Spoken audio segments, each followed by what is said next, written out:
They say storms destroy everything in their path. What they don't tell you is sometimes they save you from something worse. I'm Daniel Carter, and until last weekend, I thought I had everything figured out. 18 years of marriage to Emily, a beautiful son named Matthew who just turned 15, and a life that looked perfect from the outside. Hell, it looked perfect from the inside too, or maybe I just wasn't looking close enough. Dad, you got the new lures? Matthew called from the garage, his voice cracking in that way that reminded me he was becoming a man faster than I was ready for. Already packed, I shouted back, checking my tackle box one more time. Our weekend fishing trips had become sacred over the years. Just us, the lake, and whatever was biting. Emily never came. Said she preferred her me time when we were gone. I never questioned it. Why would I? Standing in our kitchen now, watching Emily scroll through her phone with that distant look she'd been wearing lately, I should have seen the signs. The new gym membership she suddenly couldn't live without. The way she'd started wearing perfume to grocery shop. The late-night texting sessions she claimed were with her sister in Seattle. "You boys all set?" she asked without looking up. Her blonde hair was freshly highlighted. Another recent change. At 41, she looked better than she had in years. I'd been proud of her transformation. Told myself it was just healthy midlife self-care. "Yeah, we're heading out in 20, I said, walking over to kiss her goodbye. She turned her cheek to me, still focused on her screen. "Weather looks perfect. Should be back Sunday afternoon." "Take your time," she said quickly. Too quickly. "You two deserve a real break. Maybe even stay until Monday morning if the fish are biting." Matthew appeared in the doorway, all gangly limbs and excitement. "Mom, we're taking the cabin key, right?" "Of course, honey," she replied, finally looking up. For a moment, something flickered across her face. Guilt? Anticipation? I couldn't place it. "You boys have fun. Really bond, you know?" The family cabin was a 2-hour drive north, nestled on a private lake that had been in my family for 3 generations. As Matthew and I loaded our gear into my truck, I noticed Emily watching from the window. She waved, then disappeared back into the house before we'd even pulled out of the driveway. "Dad, did you see the weather update?" Matthew asked, fiddling with his phone as I navigated through our suburban neighborhood. "Clear skies all weekend," I replied. "Perfect conditions. Yeah, but there's something about a system moving in from the west. Says it might speed up," he mentioned. I glanced at the dashboard display. 72 degrees and sunny. Weather guys get paid whether they're right or wrong.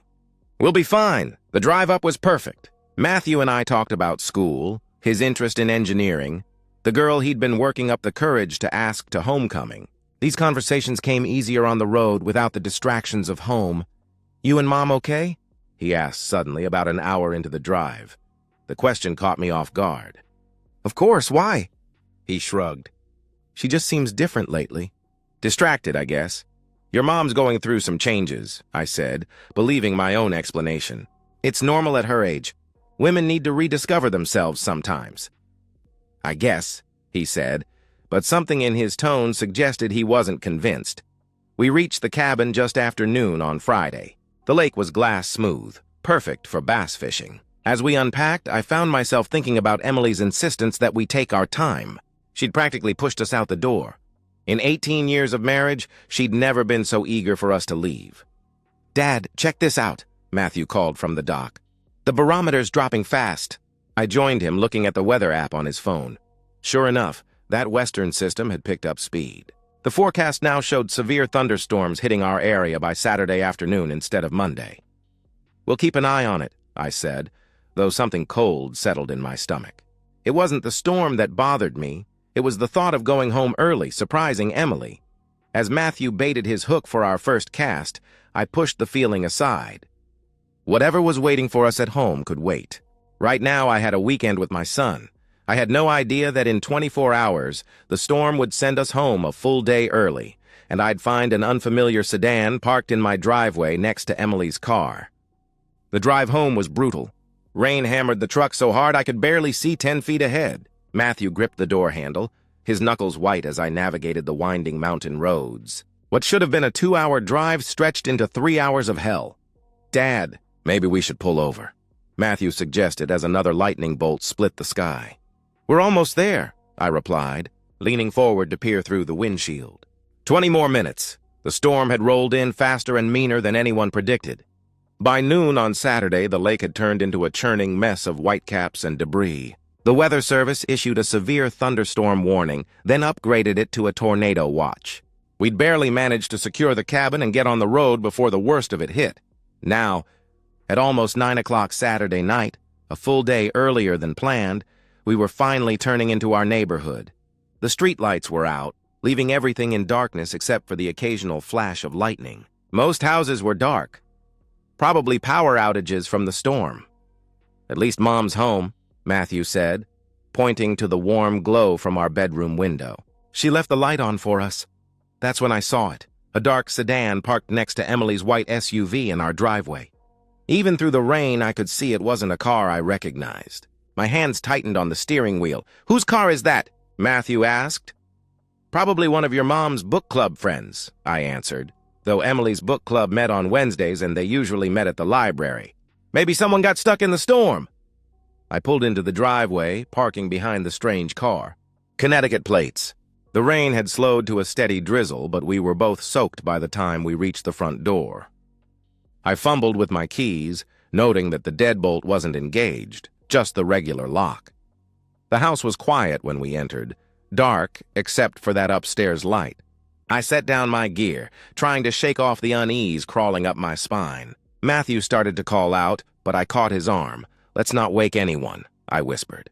"If Mom has a friend over, they might be asleep." We moved through the familiar darkness of our home, dripping water on the hardwood floors. As we reached the bottom of the stairs, I heard something that made me freeze. Laughter. Soft, intimate laughter from our bedroom. Then the sound started. The creak of bed springs, rhythmic, unmistakable. "Mom must be—" Matthew started to say, then stopped. Even in the darkness, I could see his face change as understanding dawned. The sounds grew louder, a man's groan. Emily's voice, breathy and urgent in a way I knew too well. The bed frame hitting the wall in a steady rhythm that matched my suddenly pounding heart. "Dad!" Matthew's voice was small, broken. I couldn't speak. My mind was racing through explanations, each more desperate than the last. Maybe it was the TV. Maybe I was mishearing. Maybe, oh God, Jake! Emily's voice cut through my denial like a blade. "Don't stop!" Jake Walter. The guy from 3 streets over who'd helped with our fence last month. Who'd been so friendly, so helpful. Who'd smiled at me while f***ing my wife behind my back. My hand moved without conscious thought, pulling out my phone. My fingers shook as I opened the camera app and hit record. Matthew grabbed my wrist. "Dad, don't—" he whispered urgently. I looked at my son, saw my own devastation reflected in his eyes. "I need proof," I whispered back. "For court." The sounds upstairs intensified. The headboard was slamming against the wall now. Emily was moaning in a way she hadn't with me in years. Each sound was another nail in the coffin of our marriage. I started up the stairs, phone held steady despite my trembling hands. Matthew followed, his breath coming in short gasps that had nothing to do with our rush through the storm. The bedroom door was slightly open, lamplight spilling into the hallway. Through the gap, I could see shadows moving on the wall, 2 bodies intertwined, rising and falling. "Jake? Yes, right there!" Emily's voice was ecstatic, primal. My hand reached for the doorknob. 18 years of marriage. 15 years of raising our son. Thousands of days of trust and love and building a life together. All of it came down to this moment, standing outside my own bedroom door, listening to my wife scream another man's name. "That's it, baby," Jake's voice rumbled. "You like that better than what you get at home?" "God, yes," Emily gasped in response. "So much better. Daniel never—" I didn't let her finish. My foot connected with the door, sending it crashing open. The door slammed against the wall with enough force to crack the drywall. For a split second, everything froze, a tableau of destruction that would be burned into my memory forever. Emily was on top of Jake Walter, her back arched, hair wild around her face. The face that had smiled at me that morning, that had kissed our son goodnight for 15 years, now twisted in shock and horror as she saw us standing there. Jake was beneath her, his hands on her hips, his expression morphing from pleasure to terror in an instant. My phone captured everything. The tangled sheets, the scattered clothes, the bottle of wine on the nightstand, the expensive Malbec I'd been saving for our anniversary next month. "Daniel!" Emily screamed, scrambling to cover herself. "Oh God, no, no, no!" The sound that came out of me wasn't human. 18 years of suppressed rage, of small disappointments, of working 60-hour weeks while she spent her days at yoga and lunch with friends. All of it erupted at once. I dropped the phone, still recording, and lunged at Jake, my fist connected with his jaw before he could move. The satisfying crack of bone on bone sent him rolling off the bed, Emily tumbling with him. I followed him down, my knuckles finding his ribs, his stomach, anywhere I could reach. "Daniel, stop!" Emily shrieked, wrapping a sheet around herself. "You're going to kill him!" Jake tried to defend himself, but he was naked, disoriented, and I had the advantage of pure rage. My fist split his lip. Blood splattered across our bedroom carpet, the carpet Emily had insisted we needed to replace just last month. Now I knew why she wanted everything fresh and new. "Dad!" Matthew's voice cut through my fury. "Dad, enough!" Jake managed to scramble away, crab-walking backward, his hands covering his groin. His face was already swelling, blood streaming from his nose. He stumbled to his feet, grabbing for his pants. "I'm sorry," he babbled through broken lips. "Daniel, I'm so sorry. It just happened. Get out," I snarled, advancing on him again. "Get out of my house!" Jake gave up on his clothes. He bolted for the door completely naked, his pale ass disappearing down the stairs. I followed, Emily chasing after us with the sheet clutched around her. "Jake, wait!" she called after him. "Your clothes—" But Jake was already at the front door, fumbling with the lock. He yanked it open and ran into the storm, naked and bleeding. The sight would have been funny if my world wasn't ending. Porch lights flickered on across the street. Mrs. Gray's face appeared in her window, then quickly disappeared.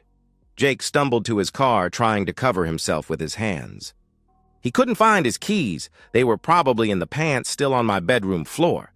He ended up running down the street, disappearing into the rain-soaked darkness. Within minutes, the entire neighborhood would know. By morning, it would be all over town. I turned back to find Emily collapsed on the stairs, sobbing into her hands. The sheet had slipped, revealing the body I'd once worshipped, now contaminated by another man's touch. "How long?" My voice was deadly calm. She looked up, mascara streaming down her face. "Daniel, please let me explain," she begged. "How long?" I repeated. 4 months, she whispered in response. 4 months. While I was working late to pay for her lifestyle. While I was taking Matthew to his games. While I was sleeping next to her, believing we had a good marriage. "Mom?" Matthew's voice broke. He was standing at the top of the stairs, looking down at her with such devastation it made my chest ache. "How could you?" Emily reached for him desperately. "Baby, please, you have to understand," she pleaded. "Don't!" Matthew stepped back sharply. "Don't talk to me. Don't ever talk to me again." The words hit Emily harder than any physical blow. She crumpled, wailing, begging. "Matthew, no. You're my son. I'm your mother." "My mother is dead," Matthew said coldly. "You're just someone who looks like her." I'd never been more proud of him or more heartbroken for him. "Pack a bag," I told Emily. "You're leaving, tonight." "You can't kick me out of my own home," she protested. "It's not your home anymore," I replied, picking up my still-recording phone, making sure to capture her, covered in nothing but a sheet, sobbing on the stairs. "You have 10 minutes to pack. Then you're gone." "Where am I supposed to go?" she wailed. "I don't care." "Jake's house." "Your sister's. Hell, sleep in your car." "Just get out," I answered flatly. She stood on shaking legs. "Daniel, please. We can work through this." "Counseling," she tried. 10 minutes, I repeated. "Or I call the police and have you removed." "On what grounds?" she challenged. I held up my phone. "Domestic disturbance, adultery, take your pick." She looked between Matthew and me, searching for any crack in our resolve. Finding none, she fled upstairs. We could hear her throwing things into a suitcase, sobbing the entire time. "Dad," Matthew said quietly, "I think I'm going to be sick." I guided him to the bathroom, held his head while he vomited, then sat with him on the cool tile floor. My son, my brave son, who'd just watched his world implode. "I'm sorry you had to see that," I said. "I'm not," he replied. "Better to know the truth." Emily appeared in the doorway with her suitcase, dressed in jeans and a sweater. Her face was swollen from crying. "Can I at least say goodbye to my son?" she asked. Matthew didn't even look at her. "Get out," he said firmly. She looked at me, one last plea in her eyes. "Daniel," she started. "Get out, Emily, and don't come back," I commanded. She left, rolling her suitcase through the puddles in the driveway, loading it into her SUV. I watched from the window as she sat in her car for 5 minutes, probably hoping I'd come out, tell her it was all a mistake, that we could fix this. I didn't. Finally, her taillights disappeared into the storm-soaked night. Margaret Steele's office smelled like leather and old money. The divorce attorney sat across from me, her silver hair pulled into a severe bun, her eyes sharp as surgical instruments. She'd been recommended by a colleague who'd gone through a brutal divorce and won everything. "The video is damning," she said, watching my phone footage for the 3rd time. "But I want more. Adultery is one thing, but we need to establish a pattern of deception." It was Monday morning, less than 48 hours since I'd kicked Emily out. I'd taken a personal day, dropped Matthew at school despite his protests that he didn't want to go. He needed normalcy, even if it was just an illusion. "What kind of pattern?" I asked. Margaret pulled out a legal pad. "Financial irregularities, unexplained absences, anything that shows she was using marital assets to facilitate the affair," she explained. I thought about our credit card statements, the ones Emily insisted on managing because she was better with finances. My laptop was in my bag. I'd brought everything I could think of. "Let's start with the finances," she suggested. "What?" We found over the next 2 hours turned my stomach. Restaurant charges on days I'd worked late, always for 2, always at places I'd never heard of. A hotel charge from 6 weeks ago when she'd supposedly been visiting her mother. ATM withdrawals in parts of town she had no reason to visit. "This is good," Margaret noted. "But we need more context. When did the behavioral changes start?" I thought back. 4 months ago, she said. "That tracks with when she joined the gym, started the whole makeover thing." "Pull the gym records. If she was meeting him there, we'll find a pattern," she instructed. My phone buzzed. Emily again. She'd called 43 times since Saturday night. I'd documented every attempted contact, every text message begging for forgiveness, for another chance to let her see Matthew. "Don't respond," Margaret advised. "Let her dig her own grave." By noon, we had a clear picture. The affair had been methodical, planned. Emily had opened a separate credit card I didn't know about, probably to hide expenses. She'd been meeting Jake at hotels when I traveled for business, at his house when his family was gone. "His family," I said suddenly. "Jake's married." "2 kids," Margaret smiled, a predatory expression. "Even better. We'll subpoena his wife for testimony if needed. Nothing like a scorned woman to strengthen our case," she replied. My phone rang. "Matthew's school, Mr. Carter. This is Principal Williams. We have a situation. Your wife is here, trying to see Matthew," the principal informed me. "She's not allowed near him," I said, my blood pressure spiking. "Matthew has made that clear." He walked right past her. "But she's causing a scene, refusing to leave," he continued. "Call the police if necessary." "I'll be there in 15 minutes, I responded. I arrived to find Emily's SUV in the visitor's lot, her inside it, sobbing. Matthew was in the principal's office, staring straight ahead with that same cold fury I'd seen Saturday night. "You okay?" I asked him. "She ambushed me at lunch," he replied. Started crying, begging me to forgive her. Everyone saw. The humiliation on his face broke my heart. Bad enough his mother had destroyed our family, now she was destroying his reputation at school. "I'll handle it," I assured him. I walked to Emily's car, knocked on the window. She looked up with hope that crumbled when she saw my expression. "If you come near Matthew again, I'll file a restraining order," I warned. "He's my son," she cried out. "You should have thought about that before you spread your legs for Jake Walter," I shot back. The crude words made her flinch. "Good. Daniel, please. I made a mistake," she pleaded. "A mistake is forgetting to pay a bill. You made a choice. For 4 months, you made that choice over and over again. Now leave, or I'll have you arrested for trespassing," I stated firmly. That afternoon, Margaret called with more news. Jake Walter had fled to his brother's house in New Jersey. His wife had kicked him out after the whole neighborhood witnessed his naked sprint through the storm. She was filing for divorce and wanted to know if I'd testify. "Absolutely," I confirmed. Tuesday through Thursday were a blur of legal preparations. I transferred our joint accounts, secured the mortgage in my name, documented every asset. Emily's texts grew increasingly desperate. "Please, Daniel, I love you." It meant nothing. I was lonely. Think of Matthew. You're destroying our family. That last one almost made me laugh. I was destroying our family? Friday morning, Emily showed up with a lawyer, a cheap suit from a strip mall practice. My client wants to discuss reconciliation, he announced. Not happening. Margaret replied immediately. Then we need to discuss asset division and custody, he countered. What assets? Margaret smiled. Mrs. Carter hasn't worked in 12 years. Everything is in Mr. Carter's name. As for custody, she pulled out a folder. We have sworn statements from Matthew refusing any contact with his mother, video evidence of adultery, proof of financial deception, and documentation of harassment at his school. Emily's lawyer reviewed the documents, his face growing paler with each page. Furthermore, Margaret continued, we're prepared to pursue alienation of affection charges against Mr. Walter, which would involve your client in extensive litigation. This is vindictive, Emily burst out. Daniel, you're being cruel. Cruel? I stood up. Cruel was f***ing another man in our bed. Cruel was lying to my face for 4 months. Cruel was traumatizing our son. This is justice, I responded. The courtroom was smaller than I'd expected. Clinical, almost, with its fluorescent lights and worn wooden benches. Emily sat across the aisle with her bargain lawyer, wearing a conservative dress I'd never seen before, probably bought specifically to look like a grieving, innocent wife.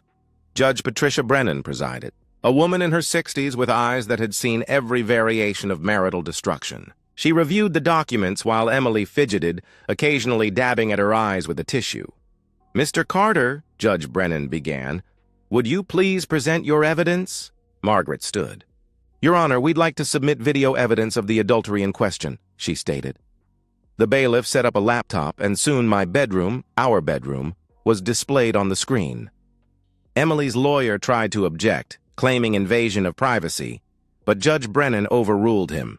This was recorded in Mr. Carter's own home. Continue, the judge ruled. The video played.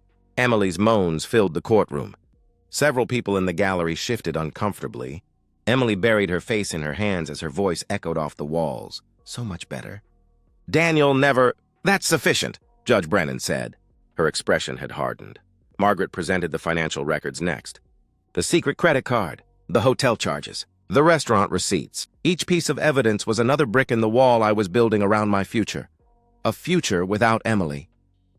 We also have a sworn affidavit from Matthew Carter, Margaret announced. The minor child? Judge Brennan looked up. How old? 15, Your Honor. He insisted on providing a statement, Margaret replied. The judge read Matthew's words aloud. My mother's actions have destroyed my ability to trust or respect her. She brought another man into our home, into the bed she shared with my father. I witnessed the immediate aftermath of her betrayal. I do not wish to have any contact with her now or in the future. I request that my father receive full custody without any mandated visitation with my mother. Emily sobbed audibly. Her lawyer stood. Your Honor, my client admits to making a terrible mistake, but she's still this boy's mother. To completely cut her off from her child, he argued. Counselor, Judge Brennan interrupted, was your client thinking about her child when she committed adultery in the family home? People make mistakes, Your Honor. My client was suffering from emotional neglect. Mr. Carter worked long hours, leaving her alone. He continued. I couldn't stay quiet. I worked to support the family she was destroying. I interjected. Mr. Carter, please, the judge warned. You'll have your chance to speak, Emily's lawyer continued. She was lonely, depressed. Mr. Carter was emotionally absent. Objection, Margaret said. There's no evidence of emotional neglect. Mr. Carter was providing for his family. Sustained, the judge ruled. Emily stood suddenly. May I speak, Your Honor? She requested. Judge Brennan nodded. Emily's voice shook as she spoke. I know what I did was wrong, but Daniel was never there. He worked constantly. He took Matthew fishing, but never took me anywhere. I was invisible in my own marriage. So you made yourself visible to Mr. Walter? Judge Brennan asked dryly. I was dying inside. Emily turned to me. When was the last time you told me I was beautiful? When was the last time we went on a date? When was the last time you contributed anything besides complaints? I shot back. Mr. Carter, the judge warned. No, Your Honor, I need to say this, I insisted, standing up. I worked 60-hour weeks so she could stay home. I paid for her gym membership, her spa days, her girls' trips. I never questioned the expenses, never complained when she was too tired for intimacy, but somehow had energy for Pilates at midnight. I trusted her. And while I was working to give her the life she wanted, she was giving herself to another man. You gave me things, not love, Emily cried out. I gave you loyalty, I said quietly. That should have been enough. Judge Brennan had heard enough. Mrs. Carter, by your own admission, this affair lasted 4 months. That's not a mistake. It's a pattern of deception. You exposed your minor child to trauma that will require years of therapy. You used marital assets to facilitate your affair. And even now, you're attempting to blame your husband for your own choices, she stated firmly. She turned to the financial documents. I'm awarding Mr. Carter full physical and legal custody of the minor child. Mrs. Carter will have supervised visitation rights if and only if the child agrees to such visits. No. Emily gasped. Furthermore, the judge continued, given the length of the marriage and Mrs. Carter's lack of employment history, I'm ordering minimal spousal support of $800 per month for 2 years, giving Mrs. Carter time to become self-sufficient. Emily's lawyer started to object, but Judge Brennan cut him off.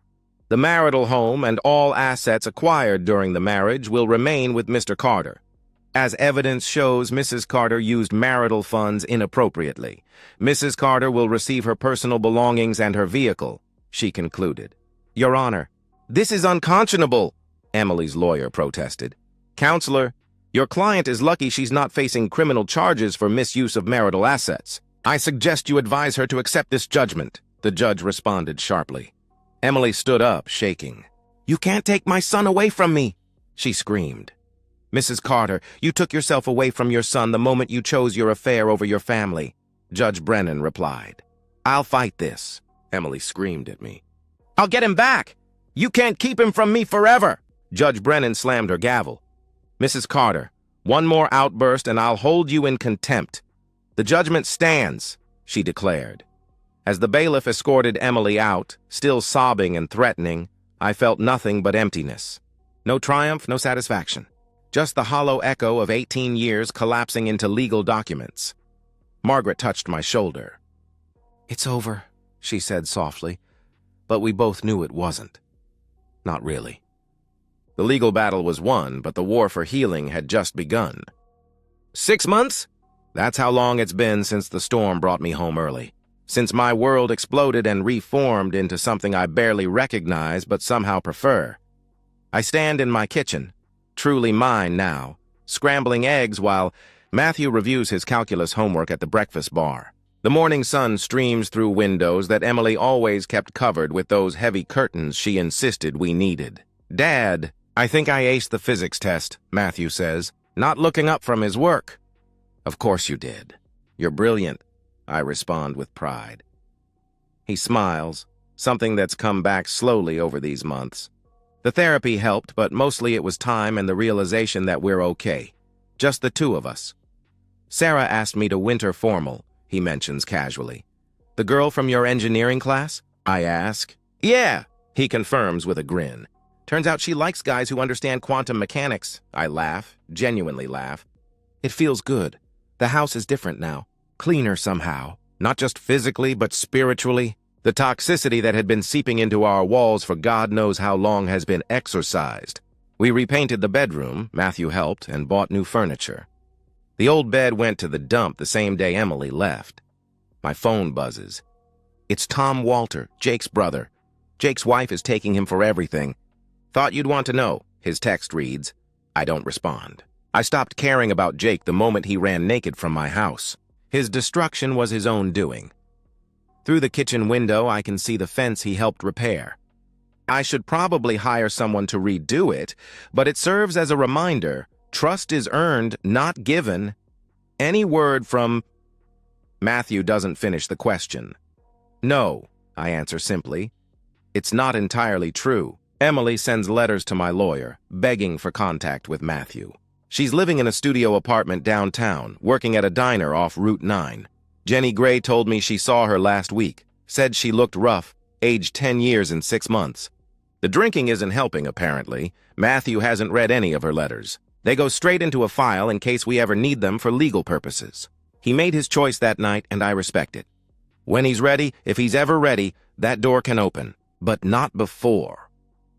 Dad, Matthew says suddenly, that storm was the best thing that ever happened to us. I stop cooking, turn to look at my son. He's right, of course. Without that storm, I might have spent years more in ignorant marriage to a woman who didn't love me, who possibly never had. Matthew would have grown up watching a relationship built on lies, thinking that was normal. You know what? You're absolutely right. I agree. We eat breakfast together, talking about his college applications, his plans for MIT or Caltech. He wants to build things, he says. Strong things. Things that don't break when storms hit. As I drop him at school, I watch him walk toward the building with confidence. His shoulders are broader now, his stride more certain. The broken boy from 6 months ago has become a young man who knows his worth. I drive to work thinking about justice, about revenge, about the price of betrayal. Emily lost everything. Her home, her son's love, her comfortable life, her reputation.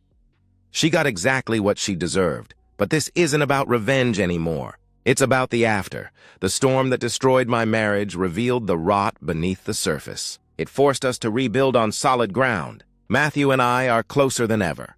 I'm dating again. Carefully, slowly, with a woman who understands that trust is earned in small moments, not grand gestures. Sometimes, late at night, I wonder if Emily thinks about that storm too. If she realizes that her eagerness to get us out of the house that weekend was what led to her downfall.